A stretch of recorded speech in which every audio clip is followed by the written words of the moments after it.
Hello readers, I'm Kristy, and this story is about the rules we never question that can quietly shape our entire life. It's about the quiet rules we teach ourselves to live by, and what happens when one of them finally breaks under the weight of our own happiness. The Kristy Podcast, Episode 5, The Guilty Pleasure Rule. This is Jaden's story. The Guilty Pleasure Rule. I drive a 2006 Toyota Corolla with a fading clear coat and a small dent in the passenger door. But inside the trunk of that car, hidden beneath a grease-stained emergency blanket, was a heavy, pristine paper bag from a boutique on Dunlop Street in Barrie, Ontario. Inside that bag was a receipt for over $975. As I stared at that closed trunk, my mind racing, I could feel the weight of my own unwritten rules, the silent, rigid laws we follow in the dark, feeling guilty the second we dare to step outside of them. I'm sure that many of you have felt this too. I just stood there staring. I couldn't breathe. My rule was simple, and I lived by it for decades. Your job is to be practical. Any dollar spent purely on your own joy is a betrayal. The family comes first. It wasn't like we were struggling, not exactly. Joe was a senior executive at a large development firm, and my income as a virtual assistant kept things steady. But Callie was in her second year at Western, and Brooke had just started at Guelph. And between tuition, residence, and the 1,000 small emergencies that come with 2 kids in university, there was never quite enough air in the room. I had quietly stopped thinking about the new car I'd been dreaming of for 3 years. I drove the Corolla, and I didn't complain, because that's what you do. That's what practical women do. Joe drove a newer company truck. My car was the family car. I shared it with everyone, even the kids. I went for a drive to Barrie earlier that day just to get out of the house. Window shopping was supposed to be harmless. But then I saw them, in the window of a small boutique on Dunlop Street. Loon, a pair of Jimmy Choo stilettos that sat under a single warm spotlight like they'd been waiting for me. Midnight blue caught the light like scattered stars. I was mesmerized by their beauty. On a whim, I went in. I tried them on, and stood up. I didn't just feel taller. I felt seen. I felt important. The clerk smiled and said the matching Gucci clutch had just gone 50% off. Buttery leather, silver chain, a clasp set with tiny, glimmering stones. The shoes were $475. The bag, somehow worse, was $500.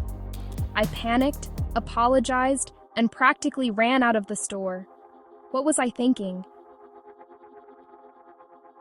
2 blocks later, my chest still ached. I turned around. I stood in front of those shoes for a grueling hour. Then, in a rush I can only describe as desperation, I slammed my credit card on the counter, before my logical brain could stop me. By the time I reached my car, my hands were trembling. I could barely open the car door. I sat in the driver's seat, staring at the steering wheel. Then it hit me. The credit card.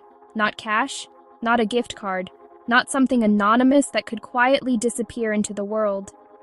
My Visa.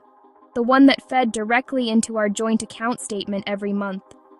The one Joe and I always reviewed together at the kitchen table over coffee, because that's what responsible people did. My stomach dropped. I needed to return them right now. I opened my banking app. There it was already, pending. Loon Boutique Barrie, $1082, $975 plus taxes. Sitting there in black and white like a confession I hadn't spoken yet. I closed the app, opened it again, closed it again.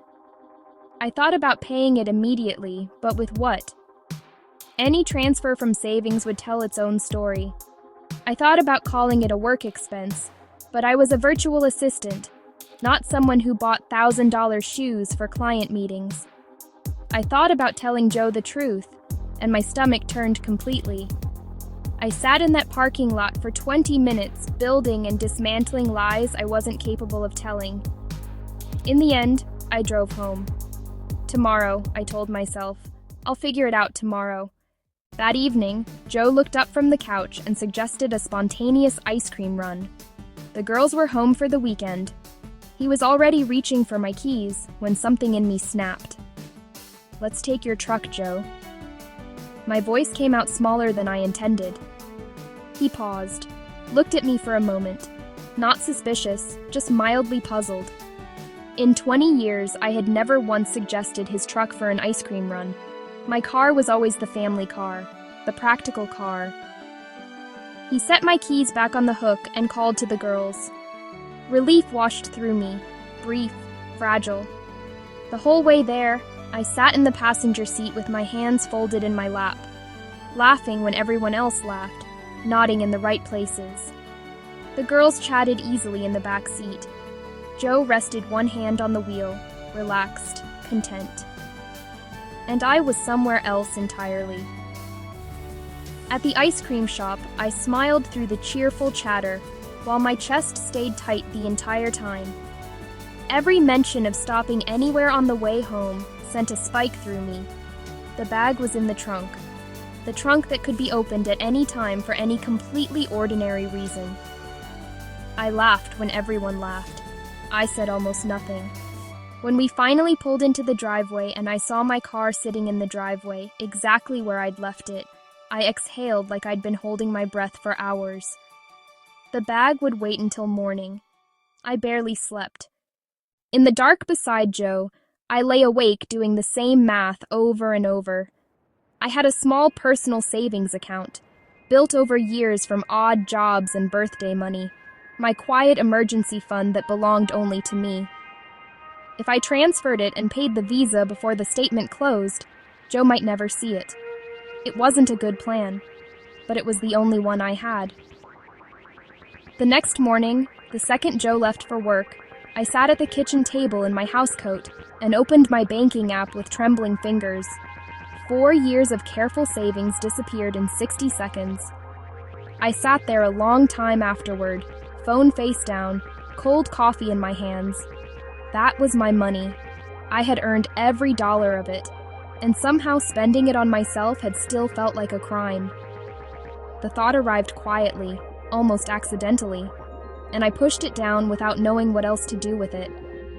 The house was still. I ran outside. The bag came in with shaking hands.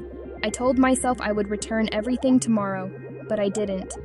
I slid my feet into the midnight blue heels, picked up the diamond-clasped bag, stood in front of the mirror, and froze. I'm 5 feet 6 inches tall, with dark hair that falls in loose waves past my shoulders, and green eyes I had stopped really seeing. The heels lifted me to nearly 5'10". My posture changed without permission. My shoulders straightened, my chin lifted. The glitter caught the morning light and scattered constellations across the wall. The woman in the mirror wasn't new. She was just someone I had stopped allowing to exist. Then the front door clicked open. Sandra walked in mid-sentence about a muffin tin. She stopped. Her eyes dropped, from my face to my loungewear to the shoes. The silence stretched. Then she let out a long breath and sat down on the couch. "Jaden?" Her voice was steady. "Do you have any idea how beautiful you look right now?" The shame came rushing in before I could stop it. "I'm returning them tomorrow, I swear. It was a mistake. Joe works so hard, the girls' tuition. I don't even know what I was thinking." Sandra held up a hand. She didn't rush me, didn't soften it. She just looked at me. Then she said quietly, "I bought a silk trench coat 3 years ago. I hung it in the back of my closet the day it arrived. I've never worn it once." She stood, picked up the box, and cut the tags off both the shoes and the bag. "No returns." She looked me in the eye. "You spent the first half of your life making sure everyone else existed comfortably. You don't have to disappear to deserve them." She pressed the box into my hands. "You're wearing them to your anniversary dinner."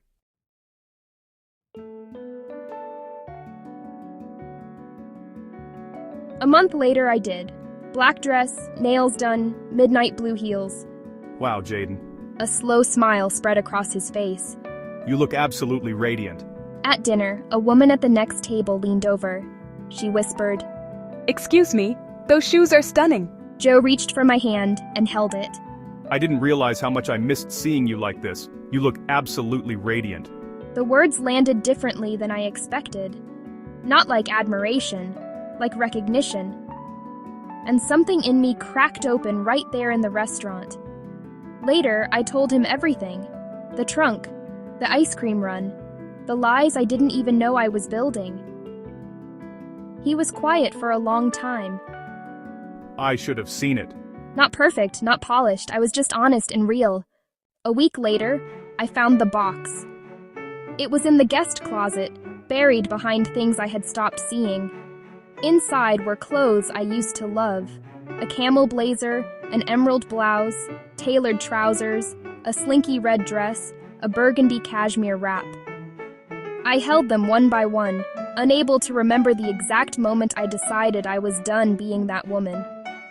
Then I tried them on, and I didn't feel new. I felt returned. I texted Sandra. I found a box. Her reply came quickly. Wear every single thing in it. I kept the shoes. I still hear the old rule sometimes. Be practical, don't be selfish, don't take up too much space. But it's quieter now. And every few months, Joe and I go out for dinner to celebrate our love. And every time, I put on the dress, pick up the bag, and step into the shoes. I found my box, I unpacked it, and I am not asking permission anymore to live inside my own life. And this is Jaden's story. The rules she once lived by quietly shaped who she became until she found the courage to see them for what they were and choose something different. Kristy Ella, every second Friday I publish a new unwritten rule. What unwritten rules are you following? Let me know in the comments. See you soon. Kristy Ella.